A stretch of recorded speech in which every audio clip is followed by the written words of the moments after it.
আমার স্ত্রী প্রাইমারির টিচার। রাতে ডিনারের শেষে আমার স্ত্রী ক্লাস 1-এর খাতা দেখছিল।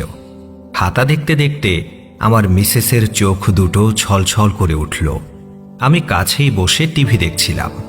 মিসেসের দিকে নজর যাওয়াতে দেখি আমার স্ত্রী চোখের জল মুছছে। আমি অবাক হয়ে জিজ্ঞেস করলাম, কি হয়েছে, কাঁদছো কেন? আমার মিসেস বলল, ক্লাস 1-এর পরীক্ষায় একটা রচনা এসেছে, মাই উইশ। তো কাঁদার কি হলো? সব খাতাগুলো দেখলাম, সবাই ভালো লিখেছে। তাহলে? একজনের খাতা দেখে আর নিজেকে সামলে রাখতে পারলাম না, চোখ দুটো জলে ভরে উঠল। আচ্ছা বলো তো, কি লিখেছে ওই বেবি? মিসেস রচনা পড়তে শুরু করল। আমার ইচ্ছা আমি স্মার্টফোন হব।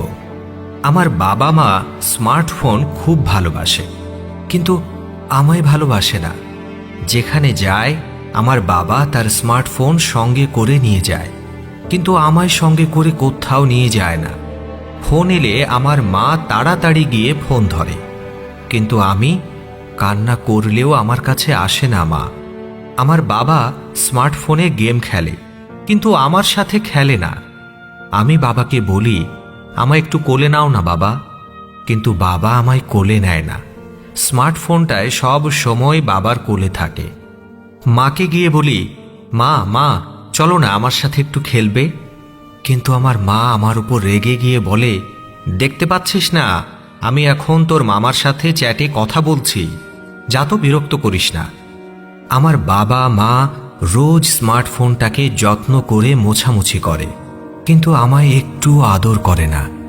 আমার মা যখন বাবার সাথে ফোনে কথা বলে, তখন মা স্মার্টফোনে বাবাকে পাপ্পি দেয়, কিন্তু আমায় একদিনও পাপ্পি দেয় না মা। আমার বাবা মাথার কাছে স্মার্টফোন নিয়ে ঘুমায়, কিন্তু আমায় কোনো দিনও জড়িয়ে ধরে ঘুমায় না। আমার মা রোজ 4-5 বার স্মার্টফোনকে চার্জ দেয়, কিন্তু মাঝে মাঝে আমার খাবার দিতেই ভুলে যায়, কিন্তু স্মার্টফোনটিকে চার্জ দিতে কখনো ভোলে না আমার মা। তাই আমি স্মার্টফোন হব। আমার ইচ্ছে স্মার্টফোন হয়ে বাবা মায়ের সাথে সব সময় থাকব। স্ত্রীর মুখে লেখাটি শোনার পর আমি খুব ইমোশনাল হয়ে গেলাম। স্ত্রীকে জিজ্ঞেস করলাম, কে লিখেছে এই রচনাটি? স্ত্রী থমথমে মুখে উত্তর দিল, আমাদের সন্তান। আমি স্তব্ধ হয়ে বসে রইলাম কিছুক্ষণ। অনেক কিছু ভেবে চলেছি। আমার আর আমার স্ত্রীর চোখে তখন জলের ধারা নামতে শুরু করেছে। প্রিয় দর্শক, এই গল্পটির মতো আসলেই কি আমরা যান্ত্রিক হয়ে যাচ্ছি? দিন দিন আমরা কি মানুষের ইমোশন ভুলে জীবনের গতিতে এগিয়ে চলছি? ঠিক করছি কি আমরা? এই প্রশ্নটি ভাবিয়ে তুলবে সবাইকে। তাই আসুন সচেতন হই। এই গল্পটি বন্ধুদের সঙ্গে শেয়ার করে দিন, আর ভালো লাগলে লাইক দিন।